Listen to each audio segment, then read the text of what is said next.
श्री गणेशाय नमः.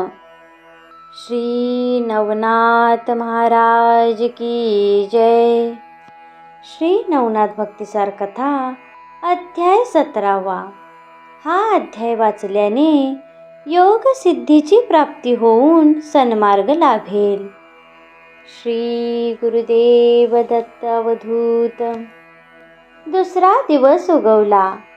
कानिप गोपीचंद राजाला म्हणाला, राजा गोपीचंद, जालिंदर नाथाला कोठे पुरले ती जागा दाखव. राजा म्हणाला, चला दाखवतो. कानिपाने त्याच्याबरोबर शिष्यांना पाठविले. शिष्य जागा बघून आले. राजाला कानिप म्हणाला, राजा, जालंधर गुरुला बाहेर काढण्यापूर्वी तू तुझ्यासारखे दिसणारे 5 धातूचे 5 पुतळे तयार कर. राजाने कारागिरांकडून सोने, रुपे, पितळ, तांबे, लोखंड या धातूचे पुतळे तयार करून घेतले. जालंधरला पुरले होते त्या जागेवर ते पुतळे घेऊन आला. कानिपही त्या जागी आला. तो म्हणाला, राजा, खड्ड्याच्या मधोमध तुझा सोन्याचा पुतळा ठेव आणि कुदळ घेऊन खणायला प्रारंभ कर. राजाने आपली सुवर्ण प्रतिमा ठेवून खणायला सुरुवात केली. त्या क्षणी जमिनीतून आवाज आला, कोण खणतय? मी गोपीचंद राजा, असे म्हणून तो वेगाने खड्ड्याबाहेर गेला. त्या क्षणी त्याची सुवर्ण प्रतिमा जळून गेली. राजा घाबरला. कानिपाने धीर देत रुप्याची प्रतिमा ठेवायला सांगितले. राजाने रुप्याची प्रतिमा ठेवून खणायला सुरुवात केली. तोच पुन्हा आतून आवाज आला आणि गोपीचंद राजा वेगाने वर येताच रुप्याची प्रतिमा जळून गेली. याप्रमाणे 5ही पुतळे जळून गेले. जालंधर विचार करू लागला, 5 वेळा आपण गोपीचंद राजाला भस्म करण्याचे प्रयत्न केले तरीही तो जिवंत कसा? आता मात्र तो दिसला तर चिरंजीव होईल. चिरंजीव मंत्राचे भस्म गोपीचंदाच्या मस्तकाला लावून कानिपाने घाव घाल म्हणून आज्ञा केली. आतून आवाज आला, कोण घाव घालतोय? गुरुजी, मी तुमचा बालक कानिप. तुम्हाला भेटायची ओढ लागली म्हणून गोपीचंद राजाला खणायला सांगितले. हे ऐकताच जालंधरचा राग शांत झाला. सेवकांना खणायला आज्ञा करून राजाने खड्डा मोकळा केला. परंतु वज्रास्त्रावर घाव पडताच खनखन आवाज येऊ लागला. जालंधराने इंद्रास्त्र योजून वज्रास्त्र दूर केले व तो बाहेर आला. जालंधर बाहेर येताच कानिपाने त्याला आलिंगन दिले. गुरु शिष्य भेटले. राजाला पाहून जालंधर म्हणाला, कानिपामुळे तू वाचलास, आता मात्र चिरंजीव होशील. तुला वैराग्याचा मार्ग आणि ऐश्वर्याचे उपभोग दोन्ही मार्ग मोकळे आहेत. तू जे मागशील ते मी तुला देईन. राजाने विचार केला. योग सामर्थ्याने जालंधर 11 वर्षे खोल गुपातही जिवंत राहिला.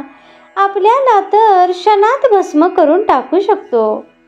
राज्य ऐश्वर्यापेक्षा योगाचे वैराग्याचे वैभव श्रेष्ठ आहे. राजा वैभव क्षणभंगूर असते. वैराग्याचे वैभव चिंता मिटवणारे चिरंतन असते. असा विचार करून राजाने जालंधरला विनंती केली, महाराज, मला इथले काही नको, आपल्यासारखे करावे. जालंधर म्हणाला, राजा, नीट विचार कर, निश्चयपूर्वक निर्णय घे. त्याचा निश्चय पाहून जालंधराने त्याला शाब्बासकी दिली. कृपादृष्टीने संपूर्ण निहाळले. कानात मंत्रोच्चार केला. त्यामुळे त्याचा मोह नष्ट झाला व तो विनयशील झाला. मग जालिंदराने वडाचा चीक काढून त्याच्या केसाच्या जटा वळल्या. त्याला कौपीन नेसवली. त्याच्या कानावर मुद्रा काढल्या. भस्माची भिक्षेची झोळी त्याप्रमाणे शैली कुबडी कथा त्यांच्या हाती दिली. त्यांच्यामध्ये पूर्ण परिवर्तन झाले. ही वार्ता राजवाड्यातील अंतपुरात पोचली. सर्व राण्यांना शोक आवरेना. लुमावती आणि इतर स्त्रिया, स्वामी, तुम्हाला संसार करायचा नसेल तर जवळच्या अरण्यात पर्णकुटी बांधून राहा. आम्ही तुमच्या तपश्चर्येच्या मार्गात अडथळा आणणार नाही. तुमच्या साधनेत तुमची सेवा करू. नाना प्रकारच्या समस्या कशा निर्माण होतील याचा पाढा वाचला, परंतु गोपीचंदाने त्यांच्या बोलण्याकडे लक्ष दिले नाही. राजावरच्या विषय ओढीने त्या जवळ येऊ लागल्या. हे पाहून राजाने कुबडी फावडी उगारली. हे दृश्य पाहणाऱ्या राणी मैनावतीने आपल्या मुलाला शेवटची दीक्षा म्हणजे शिजवलेले अन्न आणले व गोपीचंदाच्या झोळीत घातले. राजाने आपल्या मातेला साष्टांग नमस्कार केला व तिचे आशीर्वाद घेतले. गोपीचंद, जालिंदर, काणिप, मैनावती यांनी योग मार्गासंबंधी 3 दिवस खूप चर्चा केली. जालिंदर म्हणाला, राजा, तू बद्रिकाश्रमात ये व तेथे 12 वर्षे खडतर तपश्चर्या कर. राजा गुरु आज्ञेनुसार बद्रिकाश्रमात जाण्यासाठी निघाला. राजाला निरोप देण्यासाठी दूरवर राण्या, प्रजाजन, प्रधानमंडळ हेलपट्टम नगराच्या सीमेपर्यंत आले होते. प्रत्येकाच्या डोळ्यातून अश्रू आले होते, परंतु राजा शांत होता. लुमावती गोपीचंद यांचा पुत्र मुक्तचंद याला राज्याचा अधिपती नेमला. जालिंदराच्या हातून राज्याभिषेक केला. सर्व मंत्र्यांचा, सरदारांचा यथोचित गौरव करून त्यांना वस्त्रे भूषणे दिली. सर्व राण्यांना मुक्तचंदाच्या आज्ञेत राहा म्हणून आदेश दिला.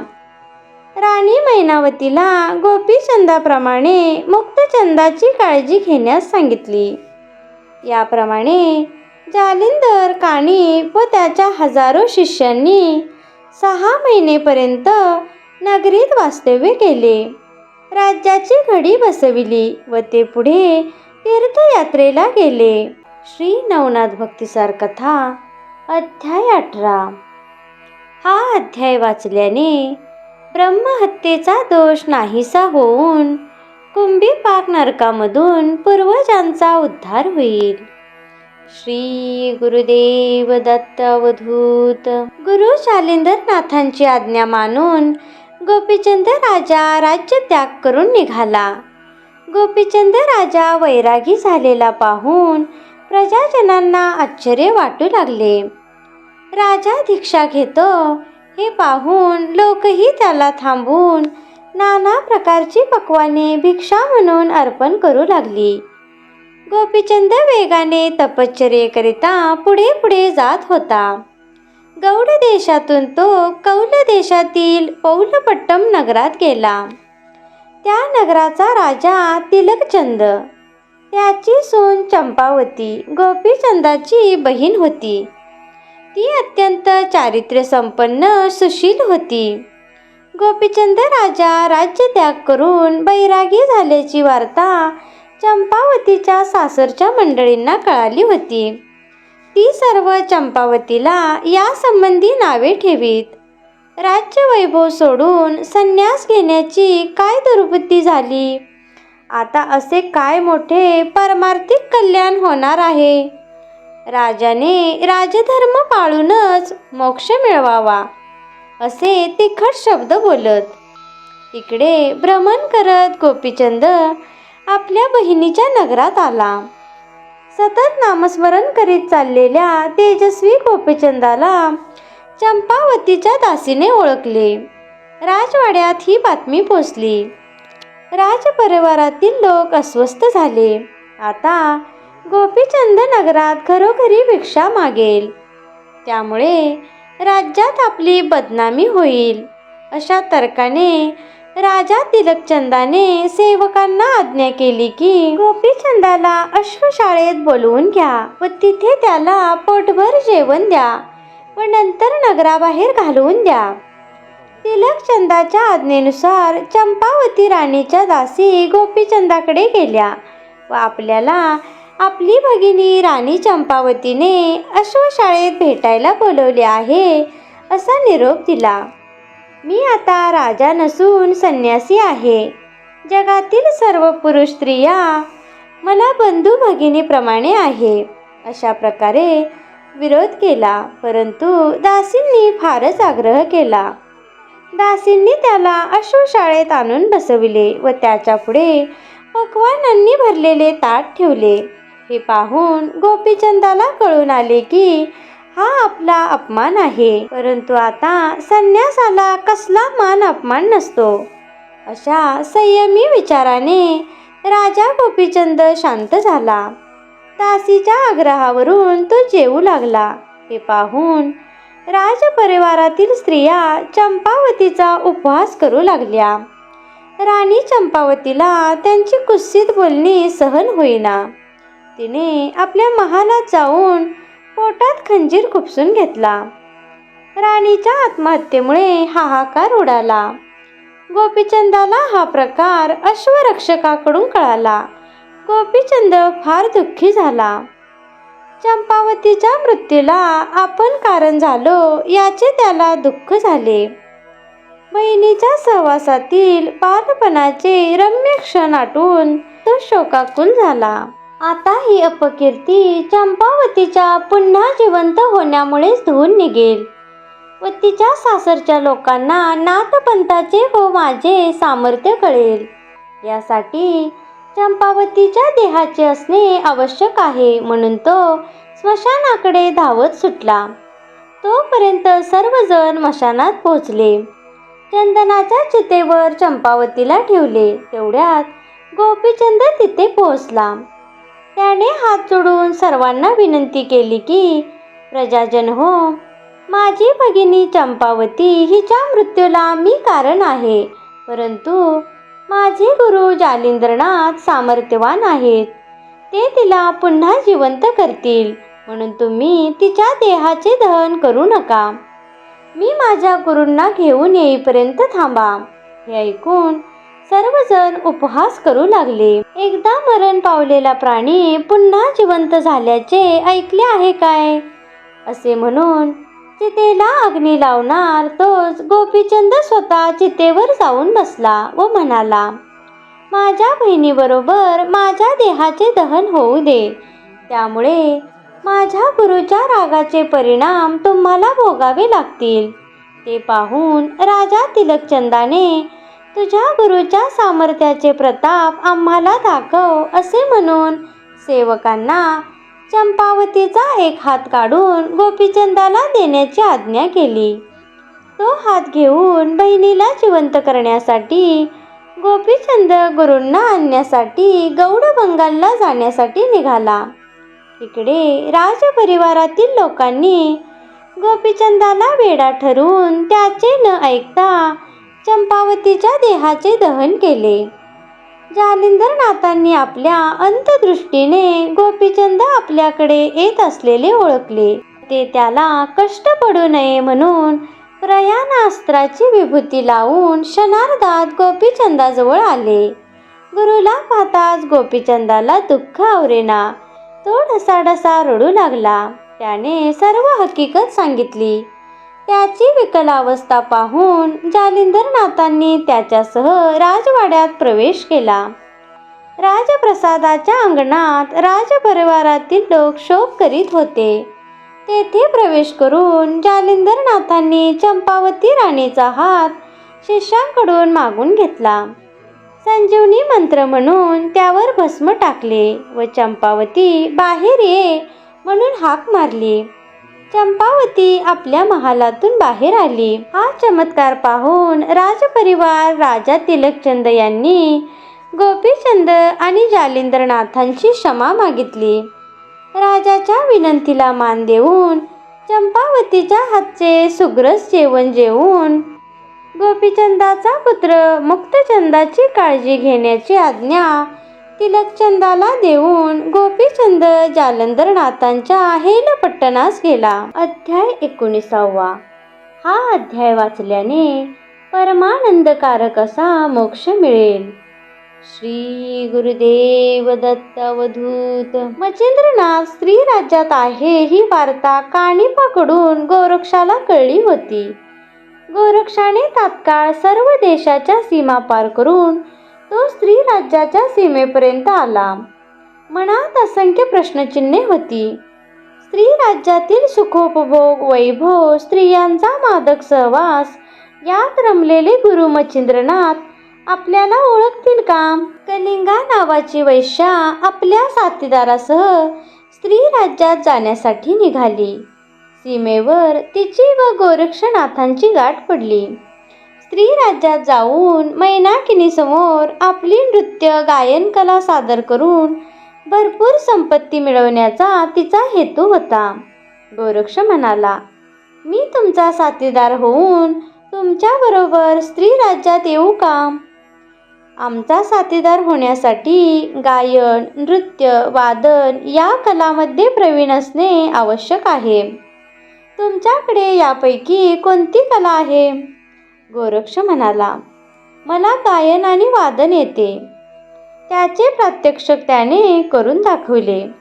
ते पाहून कलिंगा प्रभावित झाली. तिने त्याचे नाव आणि मानधन विचारले. एक वेळ पोटभर जेवण एवढीच इच्छा गोरक्षाने बोलून दाखवली व आपले नाव पूर्व आहे असे खोटे सांगितले. यावर कलिंगा म्हणाली, स्त्री राज्यात पुरुषांना प्रवेश नाही. रोज रात्री मारुती तेथे भुभुकार करतो. त्या आवाजाने स्त्री राज्यातील स्त्रियांना गर्भ राहतो, परंतु मुलाचा गर्भ असला तर गळून पडतो. मुलीचा गर्भ मात्र राहतो. यावर पूर्व नाव धारण केलेला गोरक्ष म्हणाला, हे कलिंगे, तू काही काळजी करू नकोस. रामभक्त मारुतीराय मला काहीही अपाय करू शकणार नाही. पूर्वसह कलिंगा स्त्री राज्याकडे निघाले. पूर्व तिचा सारथी झाला. त्याने वज्रास्त्र, मोहनास्त्र व नागास्त्र यांचा वापर केला. क्षणार्धात ते स्त्री राज्यात पोहोचले. भोजनानंतर रात्री सर्वजण झोपले. इकडे हनुमान नेहमीप्रमाणे सेतुबंध रामेश्वराहून स्त्री राज्याकडे येण्यासाठी निघाले. स्त्री राज्याच्या सीमेवर आला तोच गोरक्षाने सोडलेले वज्रास्त्र त्याच्या छातीवर आदळले. तो खाली पडला, परंतु स्पर्शास्त्रामुळे जमिनीला चिकटून राहिला. मोहनास्त्रामुळे आपल्या कामाचा त्याला विसर पडला. नागास्त्रामुळे त्याला हालचाल करता येईना. प्राण कासावीस होऊ लागले. आपली विकलावस्था करणारा कोणीतरी महाप्रतापी योगी असला पाहिजे. यातून आपल्याला केवळ श्रीरामच सोडवू शकतील अशा विचाराने त्याने श्रीराम प्रभूंचा धावा सुरू केला. भक्तांच्या संकटकाळात धावत येणाऱ्या श्रीरामांनी प्रकट होऊन इंद्रास्त्राने वज्रास्त्र, विष्णू रूपाने मोहनास्त्र, गरुडास्त्राने नागास्त्र आणि विभक्त अस्त्राने स्पर्शास्त्र नाहीसे केले. मारुती सावध झाला. त्याला श्रीरामाचे दर्शन झाले. आपली ही दयनीय अवस्था करणारा कोण असावा असा विचार करीत असताना श्रीरामांनी आपल्या दिव्य अंतदृष्टीने जाणले की गोरक्षनाथाचे हे काम आहे. श्रीराम प्रभू म्हणाले, बलभीमा, गोरक्ष स्त्री राज्यातील चित्रापट्टम गावात वस्तीला आला आहे. तो मच्छिंद्रनाथाला घेऊन जाण्यासाठी आला आहे. मारुती म्हणाला, प्रभू, हे होता कामा नये. मी मैनाकिनीला तसे वचन दिले आहे. तसेही करून तुम्ही गोरक्षाला यापासून परावृत्त करा. श्रीराम आणि हनुमंत ब्राह्मण वेश धारण करून गोरक्षाकडे गेले व त्याच्या गुणांची, सामर्थ्याची प्रशंसा करू लागले. ते पाहून गोरक्ष सावध झाला. त्याने विचार केला, एकतर स्त्री राज्यात पुरुष येऊ शकत नाही, आले तर मरतात. दुसरे असे की आपण सीमेवर अस्त्रे पेरून ठेवली, ती पार करून येणे त्याहून कठीण. हे दोघे ब्राह्मण वेश धारण करून आलेले सामर्थ्यवान देव आहेत. म्हणून त्याने उघडपणे विनयाने म्हटले की आपण देव आहात, सर्वज्ञ आहात. मी गोरक्ष असून येथे रमलेल्या गुरु मच्छिंद्रनाथांना येथून घेऊन जाण्यासाठी आलो आहे. हे काम सोडून अन्य कोणतेही काम सांगा, ते मी करीन. आमच्यासारख्या नाथपंथीयांनी जगत कल्याणाचे कार्य सोडून भोगविलासात गुंतून राहणे योग्य नाही. आमच्या पंथाला ते काळिमा लावणारे कृत्य आहे. मी मच्छिंद्रनाथांना घेऊन जाणारच. कितीही संकटे आली तरीही मला त्याची पर्वा नाही. अशा प्रकारे त्याचे निर्धाराचे भाषण ऐकून मारुती संतापला, युद्धाला तयार झाला. श्रीराम त्याला समजावीत म्हणाले, वायुपुत्रा, हे नाथपंथी माझे भक्त आहेत. तूही माझा भक्त आहेस. तू त्याच्या कार्यात अडथळा आणू नकोस. असे म्हणून श्रीरामांनी गोरक्षाला पोटाशी धरले, आशीर्वाद दिला. दोघांमधील युद्ध टाकून मैत्री करून दिली व श्रीराम स्वस्थानी गेले. अध्याय 20. हा अध्याय वाचल्याने वेळ लागलेले नाहीसे होईल. वाचणाऱ्याचा प्रपंच सुखाचा होईल, सुख लाभेल. श्री गुरुदेव दत्त अवधूत. श्रीराम प्रभूंनी मारुती व गोरक्ष यांच्यात समझोता करून ते स्वस्थानी गेले. मारुती मैनाकिनीच्या गावी गेला. त्याला पाहून मैनाकिनीने भक्तिभावाने नमस्कार केला. मारुती म्हणाला, राणी, मी तुला वचन दिले त्याप्रमाणे मच्छिंद्रनाथाला तुझ्या स्वाधीन केले. तुला मीननाथ नावाचा पुत्रलाभ झाला आहे. परंतु मच्छिंद्रनाथाला हे राज्य सोडावे लागणार आहे, कारण त्याचा पटशिष्य गोरक्ष महाप्रतापी सामर्थ्यवान आहे. तो त्याला इथून घेऊन जाण्याच्या निर्धाराने आला आहे. त्याने शस्त्रास्त्र विद्येत माझा पराभव केला आहे. मीही त्याच्या कामात अडथळा करणार नाही, असे श्रीराम प्रभूंना वचन दिले आहे. तेव्हा गोरक्षनाथ येथे आल्यावर त्याला कसे अडवून ठेवावे हे तू ठरव, नाहीतर मच्छिंद्रनाथ गेला म्हणून समज. हे ऐकून मैनाकिनी घाबरून गेली. मैनाकिनी पूर्वी सिंहल द्वीपात राहत होती. सर्वात रूपवती म्हणून तिला पद्मिनी हे नाव पडले. एके दिवशी स्नान करून सूर्याचे दर्शन घेण्यासाठी राजवाड्याच्या उंच सौदातलावर ती आकाशाकडे तोंड करून उभी असताना आकाशमार्गाने विमानात बसून उपरिचर वसू चालला होता. वाऱ्याच्या वेगाने त्याच्या अंगावरील वस्त्र बाजूला झाले व गुप्तांग उघडे पडले. ते नेमके पद्मिनीच्या दृष्टीला पडले. ते पाहून ती जोरजोरात हसू लागली. याचा उपरिचर वसूला फार राग आला. त्याने शाप दिला की तू स्त्री राज्यात जाऊन पडशील. तेथे एकही पुरुष तुझ्या दृष्टीला पडणार नाही. हे ऐकताच मैनाकिनी घाबरली. तिने साश्रू नयनाने वसूची क्षमा मागितली आणि उशाप देण्याची विनंती केली. तेव्हा तो म्हणाला, स्त्री राज्यात किलोत्तला राणी राज्य करते आहे. तिच्या मृत्यूनंतर तूच राणी होशील. तू मारुतीची उपासना कर. तो प्रसन्न झाल्यावर त्याच्याकडून वर मागून घे की आमच्या स्त्रीराज्यात तुमच्या भुभुकाराने संतती होते, परंतु त्यातील स्त्री संतती जगते. पुरुषाचा गर्भ गळून पडतो. पुरुष जन्माला येतच नाही. त्यामुळे तुमचा प्रत्यक्ष अंगसंग मला घडवा व ते सुख मला मिळावे. त्यामुळे मारुती वचनात गुंतेल. तो सांगेल त्याप्रमाणे नवनाथांचा प्रमुख मच्छिंद्रनाथ यांची तुझी भेट घडवून आणेल. तुला सुख प्राप्त होईल. तुझ्या मनात माझ्याविषयी कामविकार निर्माण झाल्यामुळे आता माझा अंश मच्छिंद्रनाथ तुझी इच्छा पूर्ण करेल. तुमच्या मिलनातून मीननाथ म्हणून मीच पुन्हा अवतार घेईल. उपरिचर वसूच्या शापाच्या प्रभावाने मैनाकिनीला स्वतःचा विसर पडला. ती भटकत भटकत स्त्री राज्यात गेली. तेथे तिलोत्तला राणी वृद्ध झाल्यामुळे आपल्यानंतर राज्यावर कोणाला बसवावे याचा निर्णय करण्यासाठी हत्तीच्या सोंडेत माळ घेऊन तिला गावातून फिरविले. हत्तीने मैनाकिनीच्या गळ्यात माळ घातली. मैनाकिनीला वाजत गाजत राजमहालात आणून राणी केले. तिने मारुतीची आराधना केली. त्याने वर दिल्याप्रमाणे मच्छिंद्रनाथ तेथे आला. तिच्याबरोबर रमला. त्यांना मीननाथ नावाचा पुत्र झाला.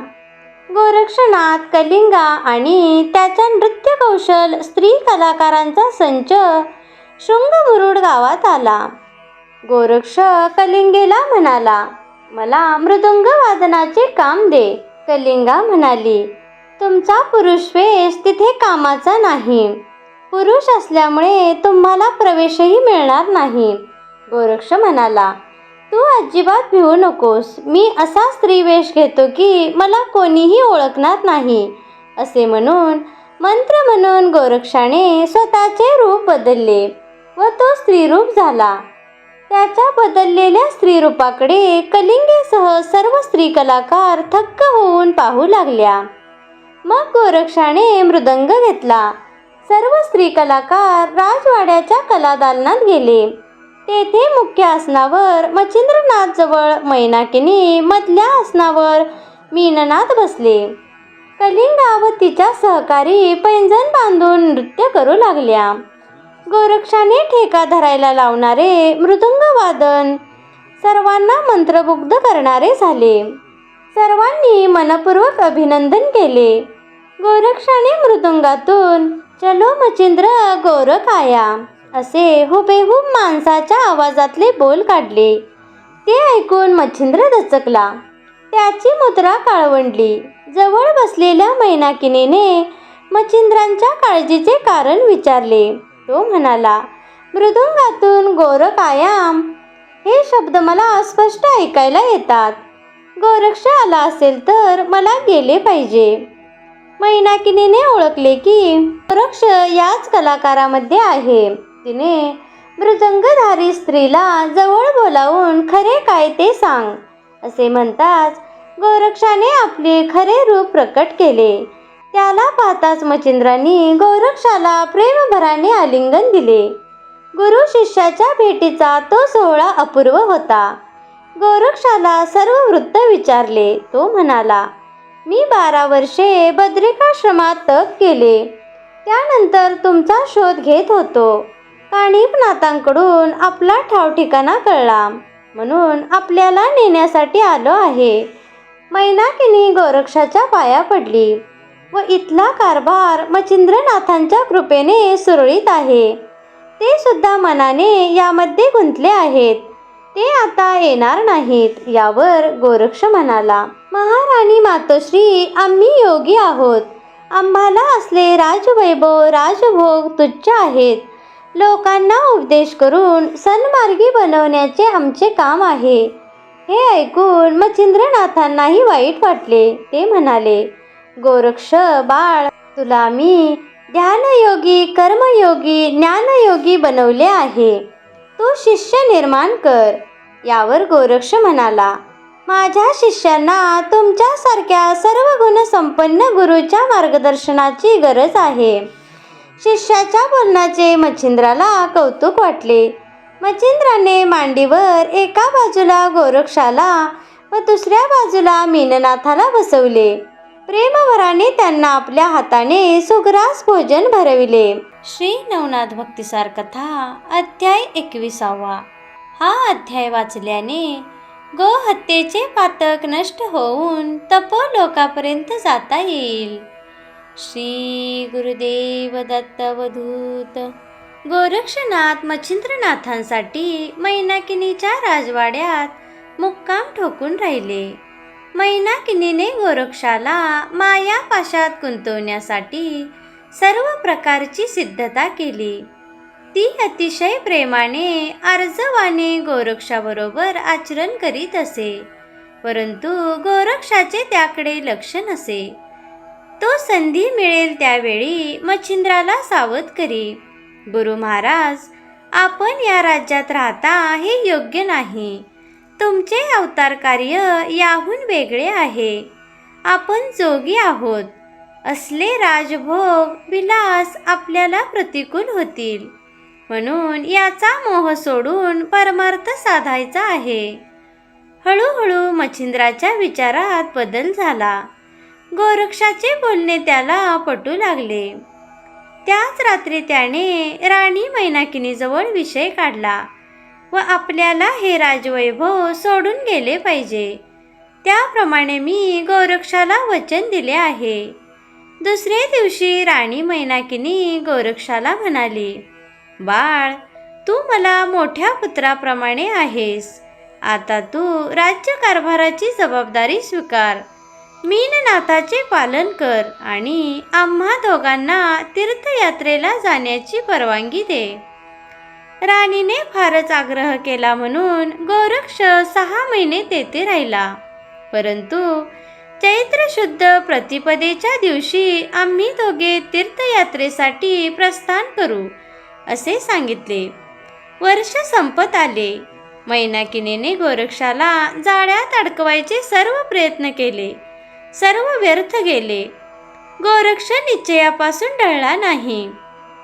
एके दिवशी गोरक्षाने मच्छिंद्रासमोर कुबडी, झोळ्या, फावडे, शिंगी आणून ठेवली. त्यांच्या पायावर मस्तक ठेवून विनंती केली, गुरुदेव, हा वेश, ही सामग्री, हेच आपले कार्यकारण आहे. त्याचा स्वीकार करा आणि लवकरात लवकर येथून बाहेर पडा. ते पाहून राणीने त्यांना जेवण करून जाण्याचा आग्रह केला. ते मान्य करून गोरक्ष, मच्छिंद्रनाथ, मीननाथ यांनी भोजन केले. राणीने मीननाथाला बरोबर घेऊन जाण्याची विनंती केली. ती म्हणाली, आजपर्यंत तुम्हा दोघांच्या सामर्थ्यामुळे त्याचे मारुतीच्या भुभुकारापासून संरक्षण झाले. तुम्ही निघून गेल्यावर त्याचे संरक्षण कोण करणार? आणि दुसरे असे की मला अंतरिक्ष वसूचा शाप आहे. त्याची वेळ संपत आली आहे. आता मला स्वर्गात गेले पाहिजे.